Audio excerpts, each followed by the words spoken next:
Student, हमारे संप्रेषण में मुद्रित एवं अमुद्रित माध्यम चल रहे थे। तो हमने मुद्रित माध्यम के अंतर्गत पहले ये सब देखे थे कि किस तरह से माध्यम होते हैं, मुद्रित माध्यम में क्या क्या आते हैं और अमुद्रित माध्यम में क्या क्या आते हैं। तो मुद्रित माध्यम में हमने देख ली थी बहुत सारी चीज़ें, तो उसमें ज़्यादा कुछ पढ़ाने के लिए नहीं है, सभी जानते हैं उसके बारे में कि क्या क्या मुद्रित माध्यम है। एक बार दिखा देती हूँ।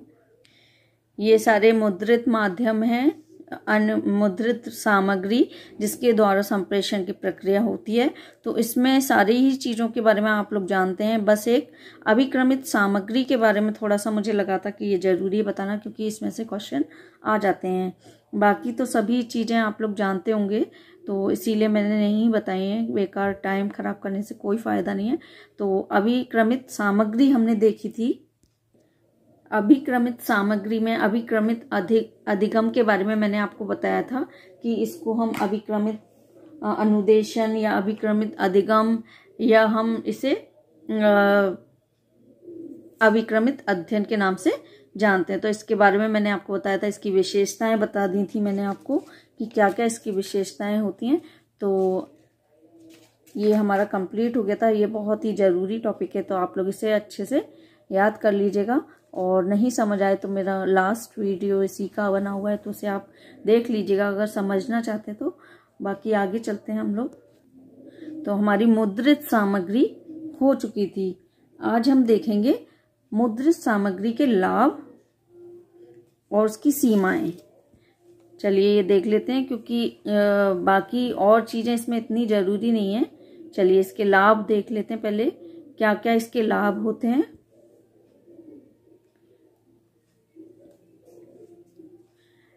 यदि मुद्रित सामग्री का सही ढंग से उपयोग किया जाए तो यह एक उत्तम साधन है।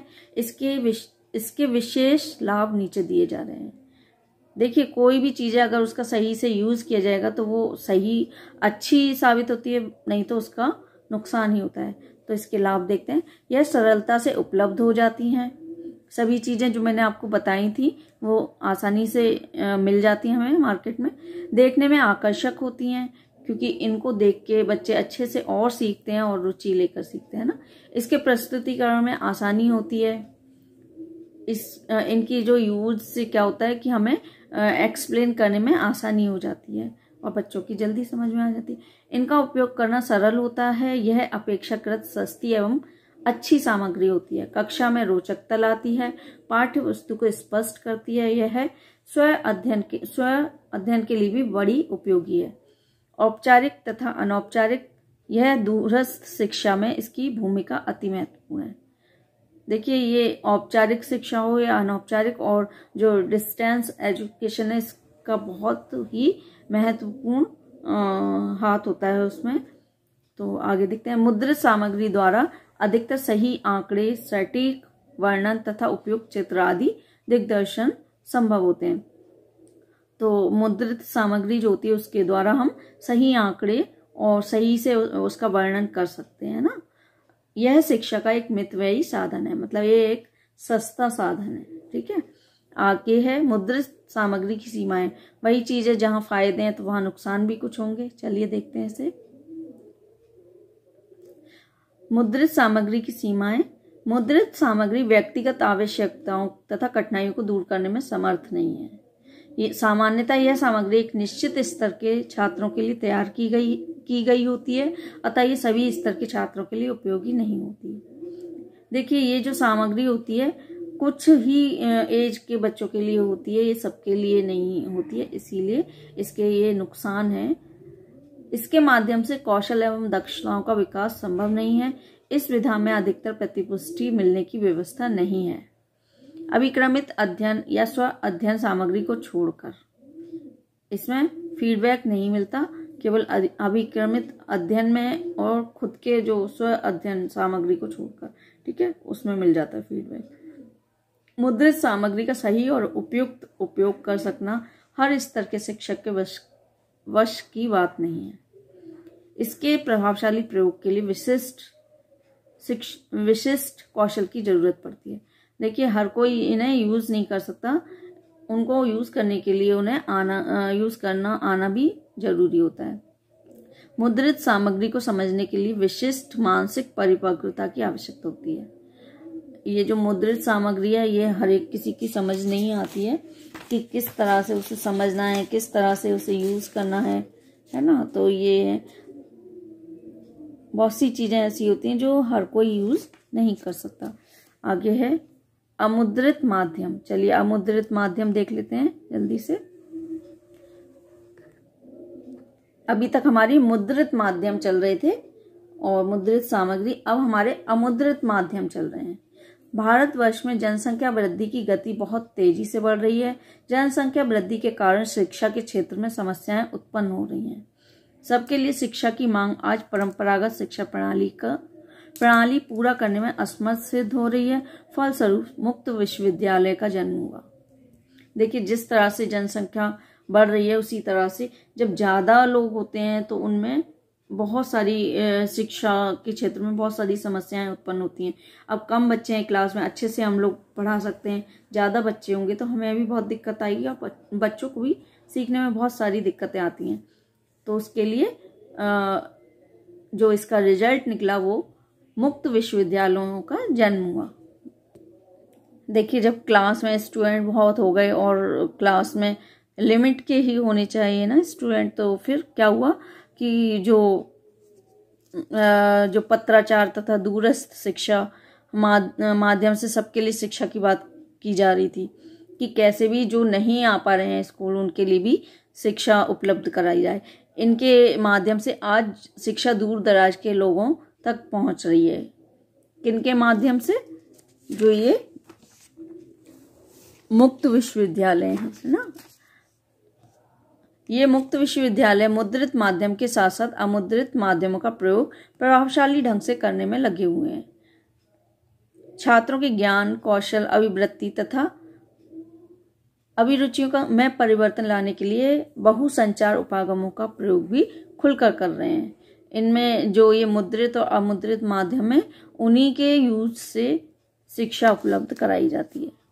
अमुद्रित माध्यम से हमारा अभिप्राय उन इलेक्ट्रॉनिक साधनों से जो शिक्षण अधिगम क्रियाओं की प्रभावशीलता में वृद्धि करते हैं। देखिए मुद्रित माध्यम तो मैंने आपको बता दिए थे क्या होते हैं। न्यूज़पेपर, बुक्स, चार्ट, ये सब इस तरह की चीजें होती है ना।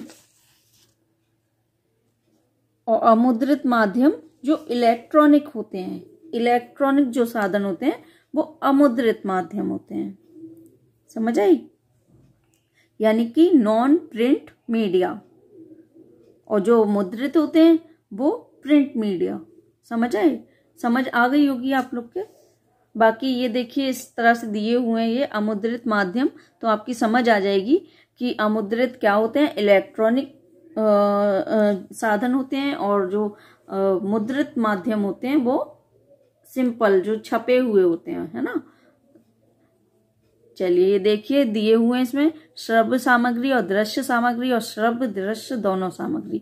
तो ये अमुद्रित माध्यम है। ये आप लोग अच्छे से देख लीजिए इनमें क्या क्या आ रहे हैं। टेप रिकॉर्डर, रेडियो, है ना, ये सारे आ रहे हैं, कंप्यूटर वगैरह, ये सब आप लोग देख लीजिएगा। ये आप इनके बारे में मैं नहीं बताऊंगी क्योंकि सब जानते होंगे।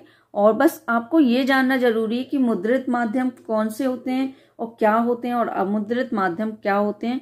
तो ये आपको जानना जरूरी है। बस इसलिए मैंने आपको बता दिया है कि ये आप जानिए। बाकी इनके बारे में तो आप लोग जानते ही होंगे। मुद्रित का मतलब है जो प्रिंट मीडिया, है ना। देखिए एक बार और दिखा देती हूँ आपको, है ना। और अमुद्रित माध्यम नॉन प्रिंट मीडिया, ठीक है। तो ये दिया हुआ है और देखिए एक और नीचे चार्ट दिया हुआ है, ये बना हुआ है। तो ये आप लोग देख लीजिए, अलग अलग कर दिए हैं इसमें। श्रव्य साधन, दृश्य साधन और श्रव्य दृश्य। श्रव्य का मतलब जानते ही होंगे जो सुनाई देते हैं, और दृश्य का मतलब जो दिखाई देते हैं, और श्रव्य दृश्य यानी कि दिखाई भी देते हैं और सुनाई भी देते हैं। तो ये आपकी समझ आ ही गया होगा।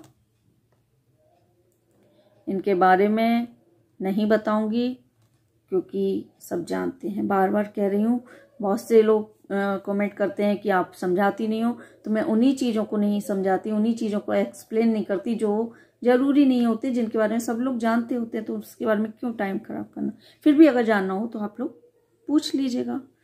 बाकी ये देखिए, ये दिए हुए हैं डिटेल में, सारे श्रव्य साधन दिए हैं, ये दृश्य साधन दिए हैं, इनके बारे में क्या समझाना।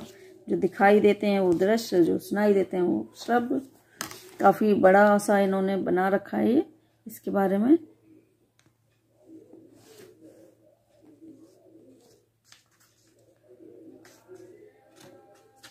बाकी सब चीज़ों के बारे में इन्होंने दे रखा है, स्लाइड प्रोजेक्टर है ना, फिल्म स्ट्रिप तथा प्रोजेक्टर, ओवरहेड प्रोजेक्टर, ये सब दिया हुआ है।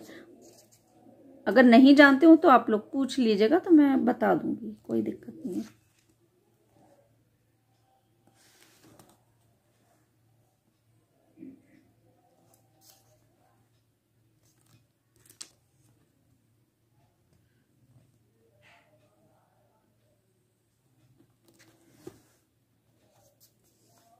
ये सब दिए हुए हैं, देखिए कंप्यूटर वगैरह, ठीक है।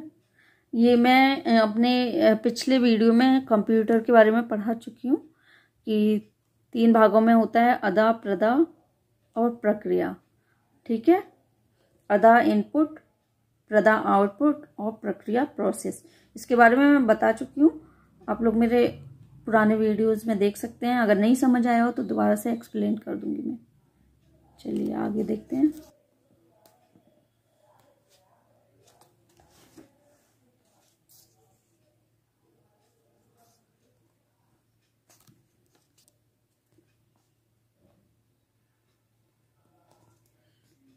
ये सारे अमुद्रित माध्यम हैं, ये सारे अमुद्रित माध्यम के बारे में था। चलिए अब ये देख लेते हैं अमुद्रित माध्यम के लाभ, ये देख लेते हैं। ये थोड़ा सा जानना जरूरी है आपका, बाकी जो जरूरी था वो मैंने बता ही दिया है। अमुद्रित माध्यम के लाभ, इनके क्या लाभ हैं।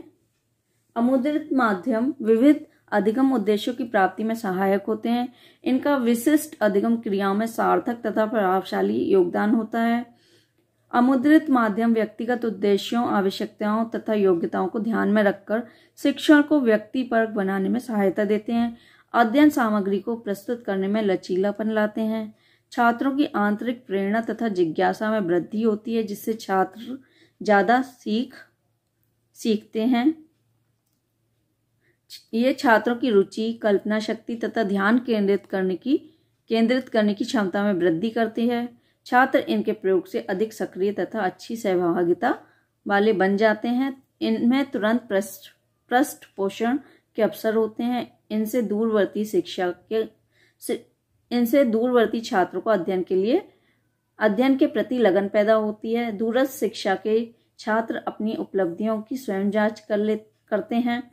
छात्र शिक्षकों के संपर्क पर अपनी कठिनाइयों का निवारण करने में समर्थ होते हैं। इनका प्रयोग औपचारिक, अनौपचारिक तथा निरौपचारिक सभी क्षेत्रों में किया जाता है। ये ध्यान रखिएगा, ये अमुद्रित माध्यम का प्रयोग अनौपचारिक, औपचारिक, निरौपचारिक सभी क्षेत्रों में किया जाता है। बाकी हमने उसमें देखा था तो वो औपचारिक और अनौपचारिक में होता है ना। इनमें पुनर्वलन की व्यवस्था होती है। ये मुद्रित माध्यम के उद्देश्यों के दृष्टिकोण से उनके पूरक होते हैं। ये मुद्रित माध्यमों के उद्देश्यों के दृष्टिकोण से उनके पूरक होते हैं। कौन? अमुद्रित माध्यम, ठीक है। विभिन्न माध्यम एक दूसरे के सहायक होते हैं, तो ये इसके लाभ हैं। इनकी सीमाएं देख लेते हैं अमुद्रित माध्यम की। कौन कौन सी सीमाएं हैं? ये मूल्य में महंगी होती हैं। देखिए अभी आपने देखा कि कौन कौन से अमुद्रित माध्यम है, तो सारे इलेक्ट्रॉनिक माध्यम थे। तो इलेक्ट्रॉनिक जो चीजें होती हैं वो तो महंगी होती हैं, और जो कागज पे छपी हुई हैं वो सस्ती होंगी, ये तो जाहिर सी बात है। तो इसकी जो सीमाएं हैं, इसकी जो दोष हैं वो क्या हैं? ये महंगे होते हैं, ये मूल्य में महंगी होती है। प्रत्येक विद्यालय शिक्षक इनकी व्यवस्था सरलता से नहीं कर सकता। महंगी चीज होगी तो उसे हर कोई भाई नहीं ला पाएगा ना, है ना। तो ये इसकी सीमाएं हैं। इनके प्रयोग के लिए विशिष्ट ज्ञान अथवा प्रशिक्षण की आवश्यकता होती है। इसका वास्तविक उपयोग से पूर्व शिक्षक को इनके संचालन का पूरा रिहर्सल करना आवश्यक है। देखिए ये जो है अमुद्रित माध्यम जो हैं, तो इनको हर कोई यूज नहीं कर सकता। उन्हें यूज करने के लिए उसे सीखना पड़ेगा, उसका पूरी तरह उपयोग करना उसे आना चाहिए, तभी वो कर पाएगा। तो ये इसकी सीमाएं हैं। तो आज हमने मुद्रित माध्यम और अमुद्रित माध्यम के लाभ और सीमाएं देखी हैं। तो ये आज हमारा ये वाला टॉपिक हमारा खत्म हो गया है कि संप्रेषण में कौन कौन से माध्यम यूज में आते हैं और कौन कौन से माध्यम होते हैं। तो 2 तरह के होते हैं, मुद्रित सामग्री और अमुद्रित सामग्री। मुद्रित सामग्री कौन सी होती है? Print media. और जो अमुद्रित सामग्री होती है वो नॉन प्रिंट मीडिया होती है, यानी कि वो इलेक्ट्रॉनिक डिवाइस होती हैं, सारी इलेक्ट्रॉनिक डिवाइस होती हैं, माध्यम होते हैं, और वो महंगे होते हैं। तो ये हमारा टॉपिक आज फिनिश हो गया है। आप लोग देख लीजिए, समझ में आ गया हो, बहुत अच्छी बात है। नहीं आया हो पूछ लीजिएगा, कोई भी दिक्कत नहीं है। अब हम देखेंगे नेक्स्ट हमारा कौन सा टॉपिक है। पहले मैं जरूरी टॉपिक ही आपके फिनिश कराऊंगी, ठीक है। और जो लोग नए हैं या आते रहते हैं, सब्सक्राइब नहीं किया है, हमेशा की तरह उनसे बोलूँगी कि आप लोग चैनल को सब्सक्राइब ज़रूर कर लीजिए। वो बहुत ज़रूरी होता है, सब्सक्राइब करना बहुत ज़रूरी होता है। तो आप लोग सब्सक्राइब ज़रूर कीजिए। बाकी आप लोग जानते ही हैं कि जब तक हम कुछ काम कर रहे हैं और उसका रिजल्ट ना मिले तो फिर कितना खराब लगता है। तो आप ये समझ लीजिए ये हमारा एग्ज़ाम है और आप हमें उसके मार्क्स दे रहे हैं, हम पास हो रहे हैं उससे। तो आप लोग सब्सक्राइब जरूर करिए चैनल को। Thanks for watching.